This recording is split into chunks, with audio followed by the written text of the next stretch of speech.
we've been planning a trip to Haiti for several months now. When I was a missionary for my church, I was originally supposed to go to Haiti and didn't get a chance to go there originally. So I've always wanted to go there, and working with Haitian immigrants down in South Florida, I've always had a desire to go. And so this was finally our first chance to go.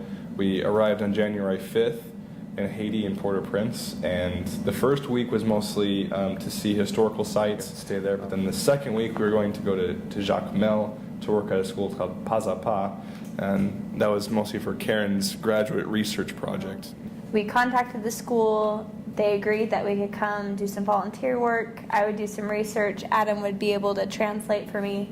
So we planned on spending the rest of our time in Jacmel. We got there the following Monday after we arrived in Haiti, and then went to the school on that Tuesday morning. And then in the evening of that first day there was when the earthquake hit. That afternoon we took a nap. We woke up from the nap, and I went out to take some pictures. I was out on the balcony of our hotel, snapping some pictures of the streets and just buildings that were there. The church that was next to us was a really pretty church, and I was walking back down the hallway to get another picture, and that's actually when the earthquake started. The hallway that we were in, they had these huge open windows, and so I could easily see next to us. And the earthquake started out very, very small. At first I thought it was a large truck that was driving down the street. I didn't really understand what was happening. And then it felt like something had hit the building, and then it started shaking even more. And then at that point the church next to us started collapsing, coming down, lots of loud noises, dust everywhere. People screaming and running and yelling and everything. I was right outside of our hotel room, and so I ran inside to find Karen there, and she was in the hotel room. You can tell. Yeah, I was just reading, sitting on the bed, and the ground just started shaking, and I was a little confused. And then I started looking around at everything that was shaking, realized it was an earthquake, tried to remember back to elementary school when they talked about, what you do in a tornado, what you do in an earthquake and a hurricane. Didn't really know exactly what I was supposed to do, so I didn't do anything at all.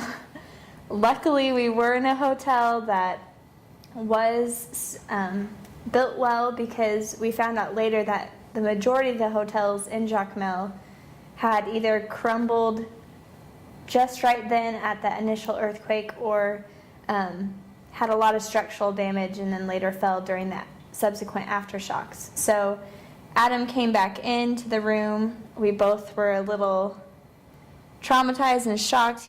Initially, the hotel said it was fine, just to, make sure we had a flashlight.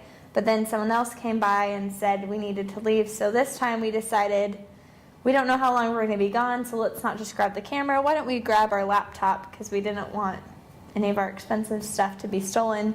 So we were out in the street as more aftershocks were happening. Cars and motorcycles were still driving through the street over buildings that had collapsed into the street. It seemed like the entire town was leaving. Most of them were heading towards the beach.